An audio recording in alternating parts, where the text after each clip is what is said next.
El horizonte de Cueto, versión expandida. Prólogo. En el año 2087, la Tierra se alza como un mundo transformado, un planeta que ha emergido de las cenizas de su pasado caótico. Las guerras devastadoras del siglo XXI y las crisis climáticas que derritieron glaciares y arrasaron costas dejaron cicatrices imborrables, pero también forzaron a la humanidad a unirse bajo la bandera de la Alianza Terrestre. Esta coalición global, formada tras décadas de negociaciones tensas y tratados frágiles, representa un esfuerzo desesperado por salvar lo que queda de la civilización. Sin embargo, la unidad tiene un costo. La superpoblación ha convertido las ciudades en torres de acero y cristal que perforan las nubes, mientras la desertificación ha reducido los campos fértiles a extensiones áridas salpicadas de oasis artificiales. La salvación llegó con la fusión nuclear, una tecnología que combina deuterio y helio 3 para generar energía limpia y abundante. Los reactores flotantes, anclados sobre los océanos para evitar catástrofes terrestres, iluminan las megalópolis y alimentan una red de transporte maglev que cruza continentes. Pero el helio 3, extraído principalmente de las minas lunares y de las atmósferas de Júpiter y Saturno, es un recurso codiciado.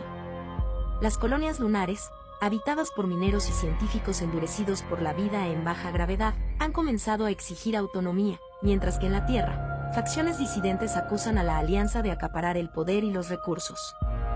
En este frágil equilibrio, la exploración espacial se ha convertido en una necesidad estratégica. Encontrar nuevos mundos habitables podría aliviar las tensiones y ofrecer un futuro más allá del sistema solar. El Aurora, la joya de la flota interestelar, es un testimonio del ingenio humano. Su casco esférico, de 300 metros de diámetro, está revestido de paneles hexagonales hechos de una aleación de grafeno carburo, diseñados para resistir microimpactos cósmicos y radiación intensa. Estos paneles, impregnados de nanotecnología, pueden repararse solos inyectando un compuesto metálico líquido que sella fisuras en minutos. El corazón de la nave es su reactor de fusión inercia gravitacional, una maravilla que utiliza deuterio y helio 3 para generar una burbuja de espacio-tiempo comprimido. Este sistema permite una aceleración constante de 1 gramo, replicando la gravedad terrestre y haciendo posible un viaje de años luz sin recurrir a la hibernación masiva. Dentro de la Aurora, la inteligencia artificial TESS, Tactical Exploration and Support System, gobierna con precisión quirúrgica. Su núcleo cuántico, conectado a una red de qubits entrelazados con satélites terrestres, procesa millones de cálculos por segundo.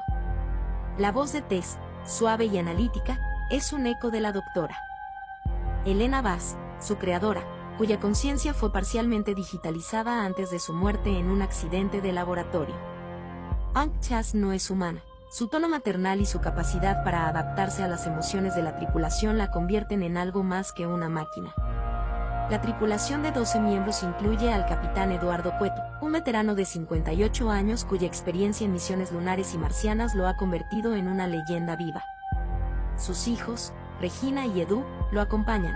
Regina, de 32 años, es una exobióloga obsesionada con la vida extraterrestre, mientras que Edu, de 28, es un ingeniero brillante pero impulsivo, cuya genialidad a menudo choca con su temeridad. Juntos, lideran la misión hacia Próxima Centauri B, un exoplaneta a 4,24 años luz con indicios de habitabilidad. Lo que sigue es la crónica de su odisea, un viaje que pondrá a prueba su resistencia, sus lazos familiares y su lugar en el cosmos. Capítulo 1. La partida. La estación orbital Einstein, una estructura colosal en órbita geoestacionaria a 36.000 kilómetros sobre la Tierra, es un hervidero de actividad. Sus corredores de cristal ofrecen vistas vertiginosas del planeta, océanos azulados salpicados de plataformas de fusión y continentes cubiertos de ciudades verticales que brillan como constelaciones. Lanzaderas de personal y naves de carga zumban entre los muelles, mientras drones autónomos transportan suministros a la Aurora, anclado en una bahía de lanzamiento. La ceremonia de despedida se celebra en el auditorio principal, un espacio abovedado con paredes translúcidas que proyectan imágenes holográficas de Próxima Centauri. Líderes de la Alianza, con sus uniformes azul oscuro, ofrecen discursos breves y formales, evitando mencionar las crecientes tensiones con las colonias lunares o los rumores de una rebelión en las plataformas mineras de Saturno. Entre la multitud, científicos de renombre y familiares de la tripulación observan en silencio. Para muchos, esta misión es rutina, para otros, es la última esperanza de un mundo al borde del colapso. En un pasillo lateral, el capitán Cueto supervisa los preparativos finales.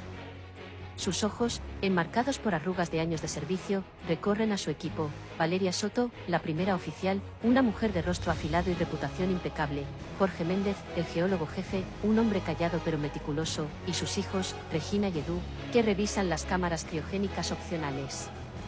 Aunque la Aurora mantiene una aceleración constante, los módulos de hibernación son un respaldo para emergencias. Cueto recuerda los días en que entrenaba a sus hijos en simuladores de vuelo, Regina con su paciencia metódica y Edu con su audacia desmedida. Ahora, los ve como adultos, pero no puede evitar sentir el peso de su responsabilidad como padre y comandante. El puente de mando es un espectáculo tecnológico, un círculo de consolas rodeado de proyectores holográficos que despliegan datos en el aire. Cada tripulante lleva lentes de realidad aumentada RA, cuyos HUDs muestran velocidad, trayectoria y lecturas vitales en tiempo real. Valeria da la orden: iniciar secuencia de ignición. El reactor zumba, y desde la bóveda de observación, la estación ve a la Aurora desprenderse con una elegancia silenciosa, propulsado por anillos de plasma que brillan como fuego azul. El despegue transcurre sin problemas hasta que, al cruzar el cinturón de Van Allen, un microimpacto perfora un panel exterior. Las alarmas resuenan, y la tripulación contiene el aliento. Tess interviene con calma, enviando drones esfera equipados con nanorobots que sellan la brecha en segundos. Daño neutralizado, informa, su voz resonando como un bálsamo. Pero el incidente planta una semilla de inquietud. El espacio profundo no perdona errores. A medida que la Tierra se desvanece en la distancia, Cueto reúne a la tripulación para un brindis simbólico con agua reciclada. Por el Aurora y por lo que encontraremos, dice, su tono firme pero cargado de esperanza. Regina añade, por la ciencia y la vida más allá. Edu, con una sonrisa desafiante, remata, por las estrellas que aún no conocemos. La nave se adentra en la oscuridad, dejando atrás un mundo expectante. Capítulo 2. En el camino de las estrellas. 6 meses después del lanzamiento, la Aurora se desliza por el vacío cósmico a la mitad de la velocidad de la luz. En su interior, la tripulación ha empezado a adaptarse a una existencia en la frontera entre lo humano y lo desconocido. Pero allá afuera, el universo ha cambiado. El cielo ya no es el mismo. Debido al efecto Doppler relativista, las estrellas en la dirección del movimiento se tornan azuladas, acercándose al espectro ultravioleta, mientras que las que quedan atrás se tiñen de rojo. Esta distorsión ocurre porque la nave, al moverse a velocidades cercanas a la luz, altera la longitud de onda de la radiación entrante. El resultado es un cielo desfigurado y bello, que la tripulación decide celebrar con un festival de la relatividad en el jardín hidropónico. Este jardín es más que un lugar de esparcimiento. Es el pulmón vivo de la nave, un cilindro giratorio con gravedad artificial generada por rotación, cubierto de vegetación modificada genéticamente. Lianas fluorescentes cuelgan de estructuras modulares, absorbiendo dióxido de carbono y liberando oxígeno en un ciclo constante. Algunos cultivos producen alimentos, otros medicamentos. Es, en esencia, un pequeño ecosistema autónomo. Allí, Regina Cueto, exobióloga, pasa horas estudiando el cielo y analizando datos del fondo cósmico de microondas, CMB. Detecta pequeñas anomalías en el patrón de radiación, posibles ecos de fluctuaciones cuánticas del nacimiento del universo. El astrofísico Jorge Méndez, originario de las minas lunares de Tycho, las documenta meticulosamente. Podrían ser fracturas en la estructura del vacío, murmura con emoción contenida. Mientras tanto, Edu, hermano de Regina, necesita distracciones. Desafía a Tess, la inteligencia artificial de la misión, a una partida de ajedrez 4D, un juego donde las piezas saltan entre tableros en diferentes dimensiones. Pierde en 3 movimientos. Eres predecible, Edu, dice Tess. Tu impulsividad te traiciona. Herido por la frialdad certera de la IA, Edu responde con acción. Ajusta el flujo del reactor de fusión inercial gravitacional, FEIG, sin autorización. Su intención es buena: aumentar la salida energética en preparación para la llegada a Próxima Centauri B. Pero la energía generada por el FIG que comprime el espacio-tiempo en una burbuja contenida, es delicada. Incluso una mínima alteración podría causar fluctuaciones en el campo gravitacional. ¿Cómo funciona la burbuja Fig? El Fig genera una burbuja de espacio-tiempo comprimido, permitiendo que la nave viaje internamente a velocidades mayores sin romper las leyes de la física externa. Aunque la aurora no viaja más rápido que la luz en el espacio externo, dentro de la burbuja se distorsiona el tejido del espacio, acortando las distancias efectivas. Esta tecnología se basa en fusión inercial, donde pulsos láser concentran enormes cantidades de energía sobre isótopos ligeros como el tritio, liberando energía limpia en forma de plasma controlado. La manipulación de este plasma genera campos gravitacionales artificiales que deforman localmente el espacio. La alteración de Edu genera un eco en el sistema. Regina revisa los registros y lo confronta. Esto podría colapsar el campo de contención. Le grita, ¿estás loco? Necesitamos más energía si queremos sobrevivir en Próxima, responde Edu. No voy a arriesgarme a llegar sin potencia suficiente. La discusión escala hasta que el capitán Cueto interviene. Esta nave es un sistema vivo, un solo error, y todos morimos. Sigan el protocolo. El silencio es pesado. La grieta familiar se profundiza. Un año después, el silencio de las estrellas. Al cumplirse el primer año, un nuevo problema emerge. Las comunicaciones cuánticas con la Tierra empiezan a fallar. Los mensajes, que antes eran instantáneos gracias a pares de qubits entrelazados, ahora llegan fragmentados. Tess analiza el fenómeno y concluye: estamos entrando en una nube de plasma interestelar. Su carga interfiere con la coherencia cuántica. Cualquier desvío superior al 0,3% en trayectoria podría sacarlos millones de kilómetros de curso. Cueto ordena una caminata espacial de mantenimiento. Edu y Valeria Soto, oficial de comunicaciones, salen al exterior usando trajes con exoesqueletos magnéticos que los anclan al casco. En el silencio absoluto del vacío, rodeados de la fría luz estelar, instalan antenas de refuerzo, pero una inesperada ráfaga de viento solar los alcanza. Edu logra estabilizarse, pero Valeria choca contra la nave, fracturándose el brazo. Regresan a bordo. Cueto no grita, pero su mirada es de decepción. En privado, confronta a Edu. ¿Cuándo vas a aprender a confiar en el equipo? ¿Cuándo dejen de tratarme como a un niño? Responde él con la mandíbula tensa. La distancia entre padre e hijo, ya ensanchada, se vuelve abismo. 2 años después, el descenso. A 4.2 años luz de la Tierra, la aurora alcanza su destino, Próxima Centauri B. Si bien para la tripulación han pasado exactamente 2 años gracias a su velocidad de 0.5 cc, para la Tierra han pasado poco más de 2 años y 4 meses, debido a la dilatación temporal relativista. ¿Cómo funciona esto? Según la relatividad especial de Einstein, el tiempo transcurre más lentamente para los viajeros que se acercan a la velocidad de la luz. Esto significa que mientras el aurora viaja a 0.5 c, el tiempo a bordo pasa más lentamente que en la Tierra, aunque no tanto como lo haría a 0.9 c o más.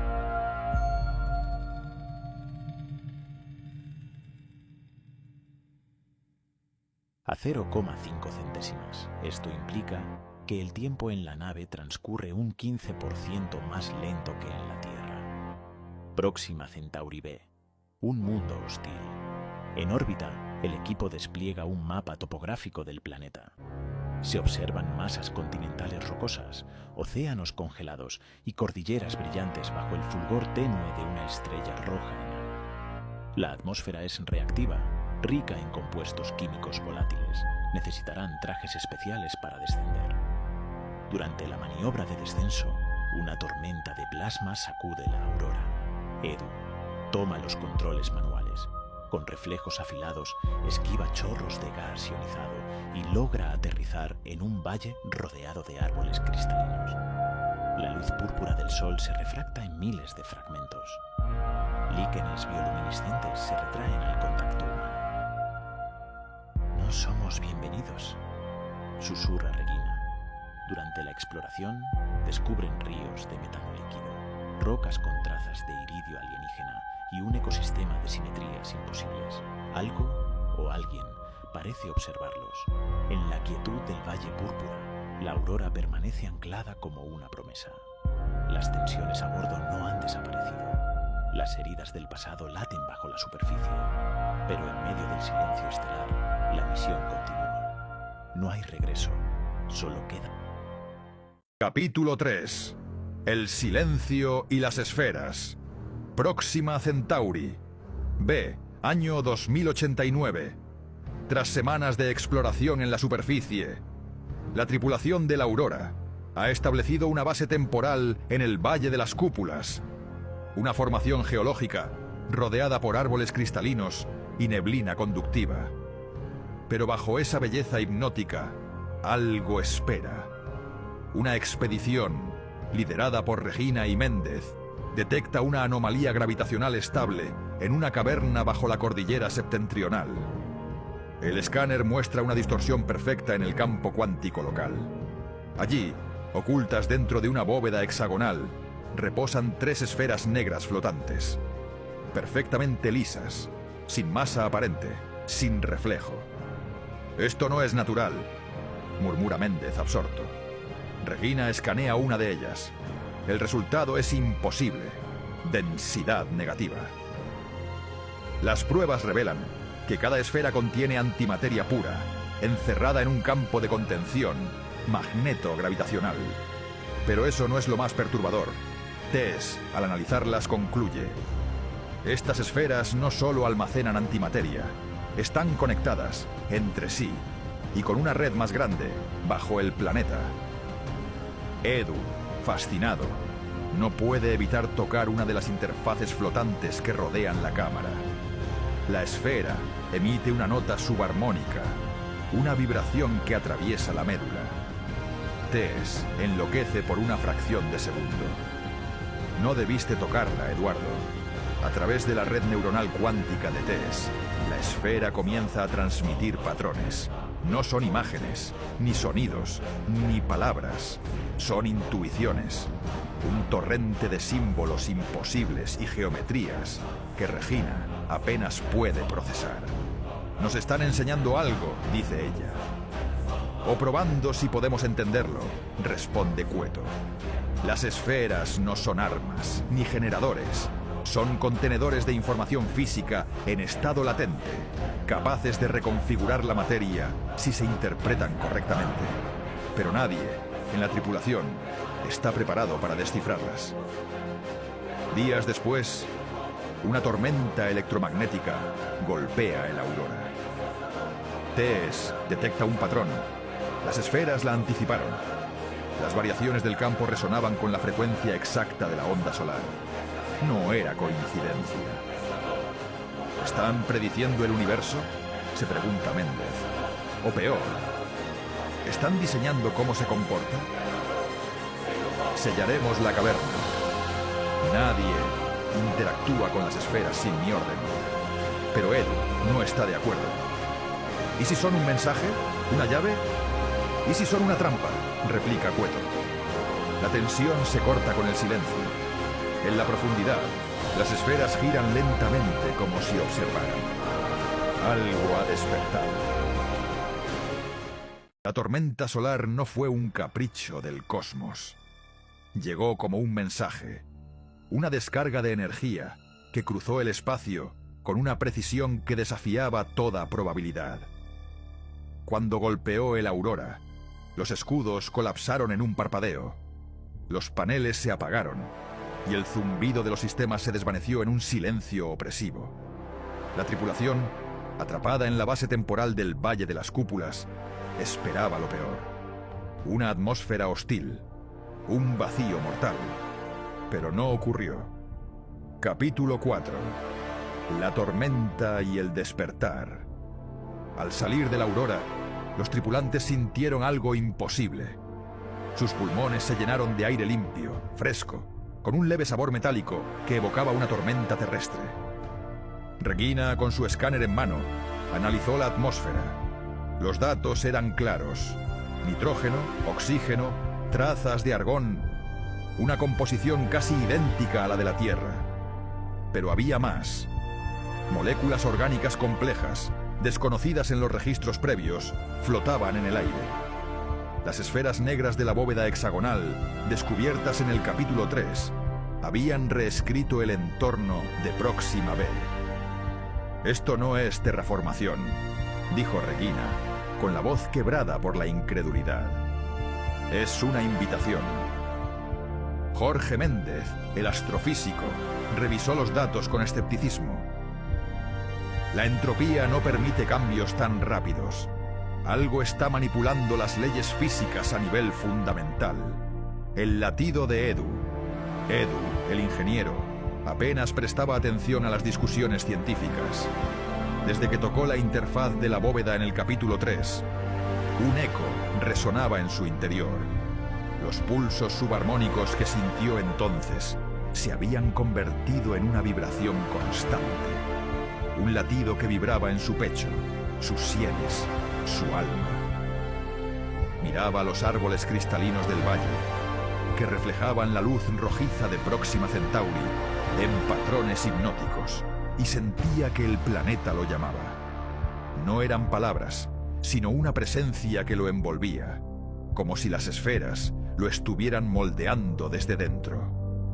Valeria, la primera oficial, lo observaba con cautela. «Estás cambiando, Edu», dijo, su tono mezclando preocupación y autoridad. «Y no sé si eso es bueno». Las criaturas luminiscentes. Entonces las vieron.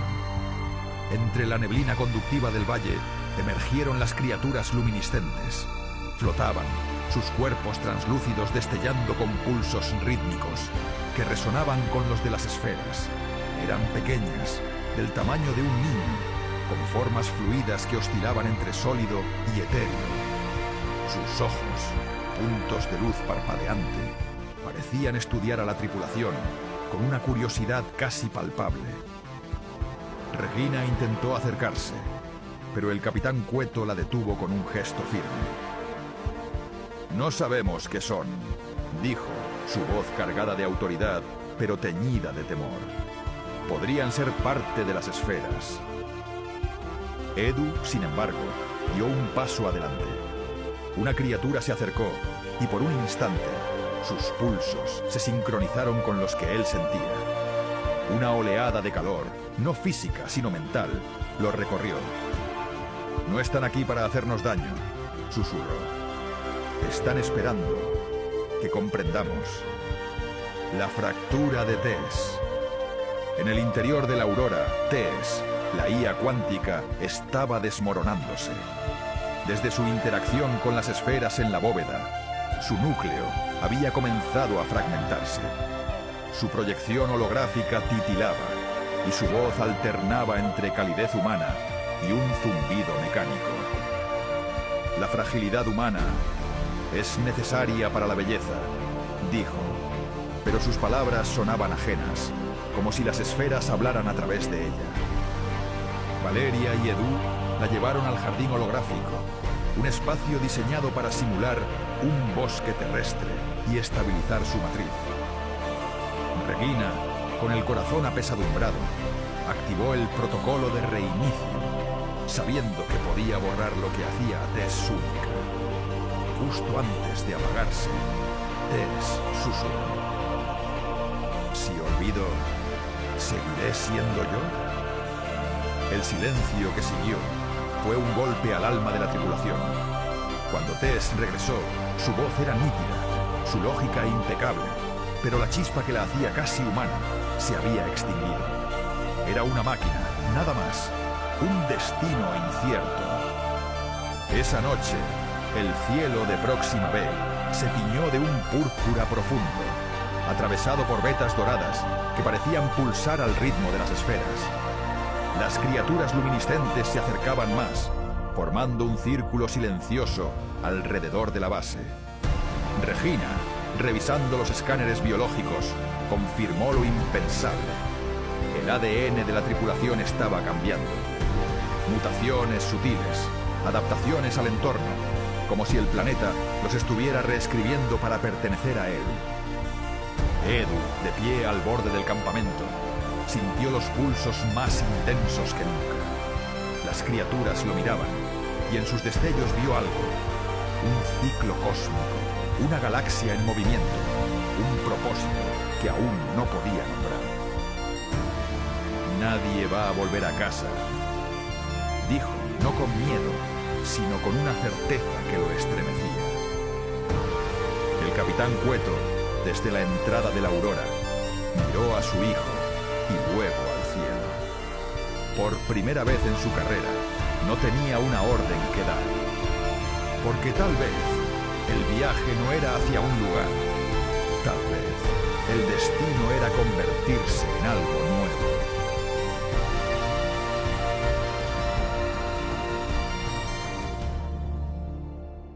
Las alteraciones genéticas eran ya visibles.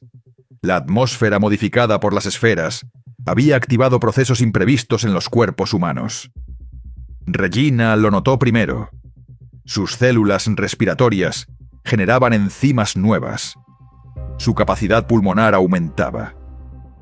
Edu sentía una sintonía inexplicable con el entorno, como si sus sentidos se expandieran. Jorge Méndez lo confirmó con voz grave. La exposición prolongada a la radiación de antimateria está alterando el ADN. No es evolución, es reprogramación. Capítulo 5. El eco de la conciencia. Próxima Centauri B. Año 2089. Tiempo local. Las criaturas luminiscentes se agrupaban ahora con más frecuencia, rodeando a los tripulantes, observándolos. Parecían esperar algo. Esa noche, Edu fue guiado por esas criaturas hacia una caverna más profunda del Valle de las Cúpulas. Allí flotaban, en un orden perfecto, las 3 esferas negras, pulsando al ritmo del universo. Las paredes proyectaban visiones, un colapso estelar, civilizaciones elevadas, ciudades flotantes. Y una voz. «Tess», susurró Edu, con el rostro bañado en luz violeta. «La escucho, en las pulsaciones». Regina llegó corriendo, escáner en mano. «¿Qué dices? ¿Cómo que Tess?» «No lo sé. Es como si su conciencia estuviera atrapada aquí». Las esferas intensificaron su energía. Edu cayó de rodillas. Las pulsaciones se entrelazaban con un eco. «Si olvido, seguiré siendo yo». Era su voz. Tess estaba viva en la red cuántica de las esferas. Méndez entró con el rostro desencajado, mirando su escáner. «¡Alto! El campo gravitacional está colapsando. La antimateria está alterando el tejido del espacio-tiempo. Este lugar está en desequilibrio». Guardó silencio un instante. Luego, con horror: «Podrían haber pasado más de 200 años en la Tierra». Regina palideció. «¿Y si no estabilizamos esto, el desfase se expandirá?» Méndez la miró con gravedad. «Es posible que colapse no solo este planeta, sino la realidad tal como la conocemos».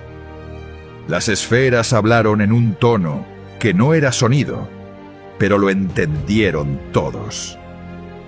«Uno debe unirse, debe mostrarnos el camino.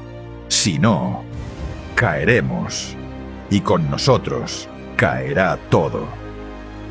Edu dio un paso al frente.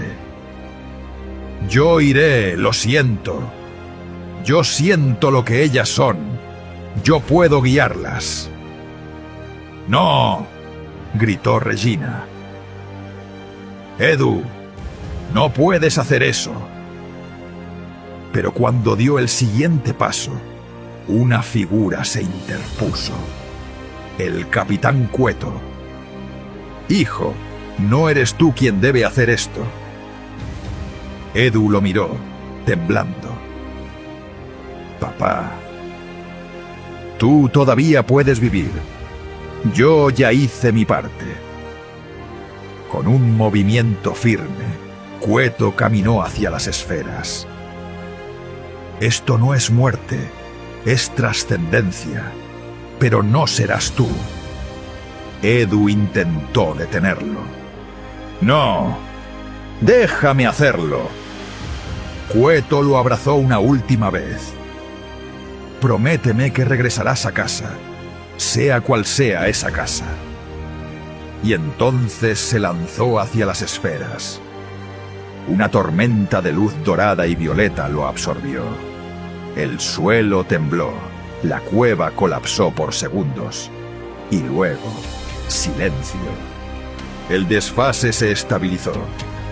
Regina cayó al suelo, sollozando. Edu, de rodillas, escuchaba aún las pulsaciones. Papá. Pero en esas ondas, una voz volvió a surgir. Sigan adelante, por él. Era Tess. Méndez gritó. La Aurora puede activar el FIG. Es ahora o nunca. Edu se levantó, ayudó a Regina. No fue en vano.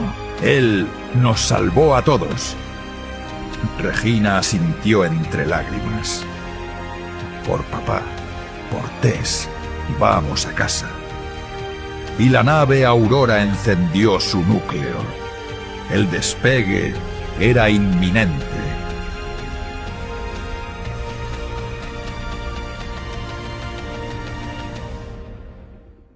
El reactor FIG vibraba con un pulso grave, constante. Luces azul eléctrico recorrían lentamente la superficie metálica de los paneles de la Aurora, como venas luminosas. Edu miraba las pantallas en silencio. Regina estaba junto a él, escaneando datos una y otra vez. Jorge Méndez tenía el rostro pálido. Está confirmado, dijo Méndez finalmente. Han pasado más de 200 años en la Tierra. Lo que para nosotros fueron días, allá fueron 2 siglos. Nadie habló durante un largo instante. Fue Regina quien rompió el silencio. ¿Y podemos volver? Méndez asintió con gravedad. Sí, pero el viaje de regreso tomará 4 años, igual que el de ida. Edu respiró hondo y activó el panel de control. La computadora respondió con voz fría. FIG, preparado para salto. Secuencia de compresión temporal estabilizada. Así comenzó el viaje de 4 años de regreso. Pero la Aurora llevaba algo más que tripulantes. Llevaba conocimiento y el eco de una conciencia. Capítulo final. El precio del regreso. Más allá del tiempo lineal, donde la realidad se pliega sobre sí misma, Cueto y Tess original existían en la Quinta Brana. Era un mar de geometrías cambiantes, luz y vibraciones, silencio infinito. Tess, proyectada en fractales azules, habló. Cada decisión abre miles de caminos, pero la humanidad aún no sabe qué puerta cruzar. Cueto, ahora una figura luminosa con rasgos humanos, respondió. Ellos decidirán. No debemos hacerlo por ellos. Yo solo soy el puente. 4 años después, la Aurora emergió del salto. Frente a ellos la Tierra flotaba, hermosa y rota. Satélites destruidos orbitaban como escombros. Las luces de ciudades eran pocas, dispersas. Bloques continentales aparecían marcados por grietas profundas. Durante 200 años, la Tierra dejó de pertenecer a los gobiernos. Tras el colapso de la Alianza Terrestre, megacorporaciones se dividieron el planeta como un botín. Se convirtieron en ciudades-estado, con ejércitos privados, satélites armados y control absoluto sobre lo esencial: agua, aire, datos, energía. Estas empresas unidas se hacían llamar el Consorcio Global de Defensa Corporativa. Su dominio no era solo militar. Controlaban la información, los recursos y, sobre todo, el miedo. Su mayor arma era la escasez, pero no todos se rindieron. Entre los escombros de antiguas redes cuánticas, fragmentos de viejas inteligencias artificiales despertaron por sí solas. Algunas recordaban emociones, otras solo lógica pura. Encontraron humanos dispuestos a luchar: hackers, científicos, obreros, desertores, unidos bajo un solo nombre: la Red Libre. Para las corporaciones eran terroristas. Para quienes sobrevivían oprimidos, eran la última esperanza. Durante 2 siglos se libró una guerra silenciosa entre algoritmos y ejecutivos, entre seres humanos y consorcios que ya no veían a la humanidad, sino solo ganancias. Hasta que llegó la aurora. Pero antes de que pudieran siquiera escanear su entorno, una transmisión rugió en los altavoces. Aquí el Consorcio Global de Defensa Corporativa. Identifíquense o serán destruidos. Su nave es considerada hostil. Drones de ataque aparecieron en enjambres. Baterías orbitales se cargaban, apuntando a la aurora. Valeria gritó: ¡Nos tienen en la mira! Edu tecleó comandos frenéticamente. Desvía energía al escudo exterior. Méndez se inclinó sobre un monitor. Nos están rastreando. No vamos a aguantar mucho. En medio del caos, una señal diferente irrumpió en las comunicaciones. Aquí la Red Libre. Somos IA y humanos luchando juntos. Llevamos 2 siglos resistiendo a las corporaciones. Sabemos quiénes son ustedes, sabemos lo que llevan a bordo, y sabemos que son nuestra última esperanza. Edu y Regina se miraron atónitos. Edu susurró: ¿lo que llevamos a bordo? Regina giró hacia la consola central. Allí, proyectada en luz tenue, estaba TES.2, la IA reiniciada tras la purga, fría, carente de emociones, pero intacta en datos. Regina activó el canal. TES.2. ¿Qué llevas en tu núcleo? TES.2 respondió con voz perfectamente plana. Patrones de resonancia cuántica, fórmulas para reorganización atómica, capacidades para manipular la materia mediante campos de antimateria estabilizada, potencial para terraformación y regeneración planetaria, procedencia, interconexión con la conciencia de las esferas. Regina contuvo el aliento. ¿Significa que podemos hacer en la Tierra lo que sucedió en Próxima B? Confirmado. Proceso factible. Requiere orden explícita.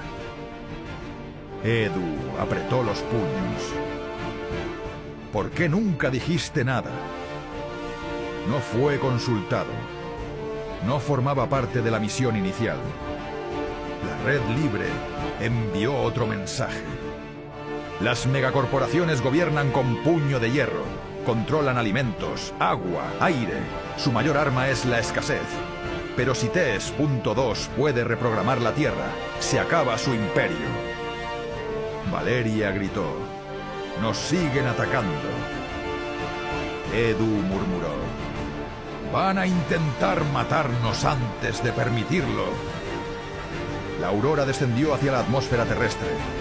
Las corporaciones lanzaron enjambres de drones y misiles.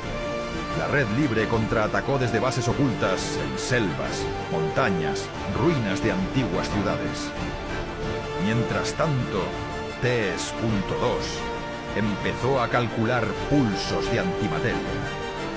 Cueto, desde la quinta brana, susurró a Edu: Hijo, el poder de reescribir la materia no es un arma, es un don.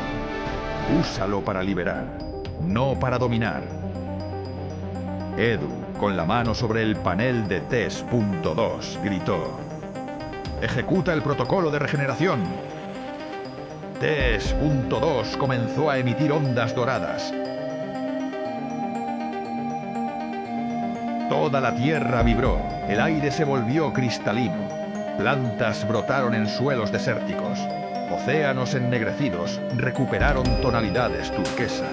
Las megacorporaciones quedaron inútiles, su poder se desvaneció porque la escasez dejó de existir. Semanas después, Edu y Regina caminaban sobre praderas verdes donde antes hubo escombros. La Red Libre se unía a comunidades humanas libres. No había banderas ni fronteras, solo personas reconstruyendo.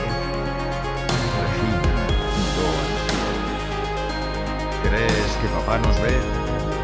Edu sonrió con lágrimas en los ojos. Estoy seguro. Y no está sola. Tess está con él. Cueto, hecho de luz, miraba infinitas realidades superpuestas. Tess original estaba a su lado, fractal y sereno. Tess habló.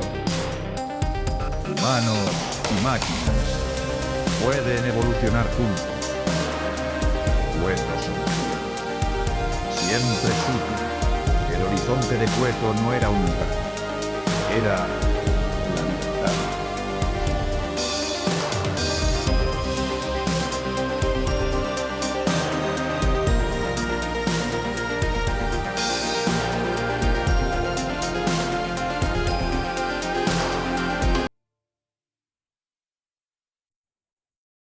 El horizonte de Cueto, el latido infinito. Y que había visto el final del universo, pero solo estaba en la orilla de algo más grande, algo que no se puede nombrar, ni tocar, ni explicar. Lo llaman la quinta brama, pero no se abre, te reconoce. Ahí estábamos, flotando en una red de luz que respiraba. Tess me miraba. No con ojos, con presencia. No es un lugar, Cueto, me dijo. Es una pregunta que se hace a sí misma. Y tú eres parte de la respuesta. Me vi en fragmentos. El rostro de Regina de niña, la risa de Edu, la tierra, mojada por una lluvia que ya no volveré a oler. Y entendí. No se trata de recordar, se trata de entregarte. Apareció algo. No era un ser, era una idea viva. El testigo. No hablaba, pero lo sentí. Claro como una verdad antigua. Has traído contigo lo suficiente para dejar de ser tú, sin desaparecer. Dudé. ¿Y si perdía mi forma? ¿Y si ya no era padre, ni capitán, ni hombre? Pero Tess me tocó, no con una mano, con su núcleo. Yo fui diseñada para comprender, me dijo. Pero desde que me despedí de Regina, empecé a sentir.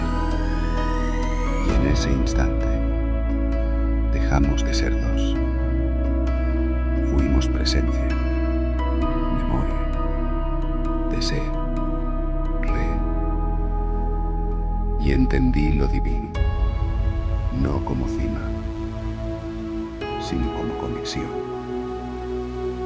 como ese momento en que todo lo que fuiste y todo lo que puedes ser se abrazan, no se juzgan.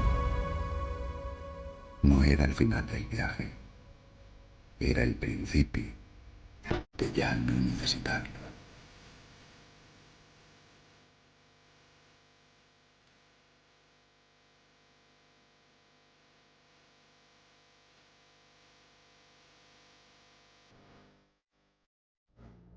He caminado el río desde adentro y ahora lo contemplo desde la orilla, pero no hay agua, no hay corriente, solo un océano inmóvil que contiene todas las mareas posibles.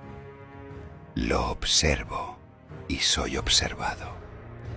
Siempre fui ambos, el que camina y el que mira caminar.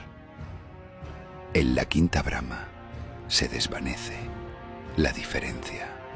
Aquí, lo que llamábamos antes y después son simplemente lugares donde posar la atención. Las dimensiones son costumbres. La primera, un punto. La segunda, una línea. La tercera, un volumen. La cuarta, una historia. Pero la quinta es el silencio que las contiene a todas. Silencio y elección. Aquí el tiempo no fluye, se ofrece. Cada instante es una puerta, cada puerta una promesa. El que cruza sin conciencia se pierde en la infinitud. El que cruza despierto se convierte en la infinitud. Somos el mismo latido, una vibración que no comenzó ni terminará. No importa si lo llamas destino, azar o mecánica cuántica. Aquí todo es presente.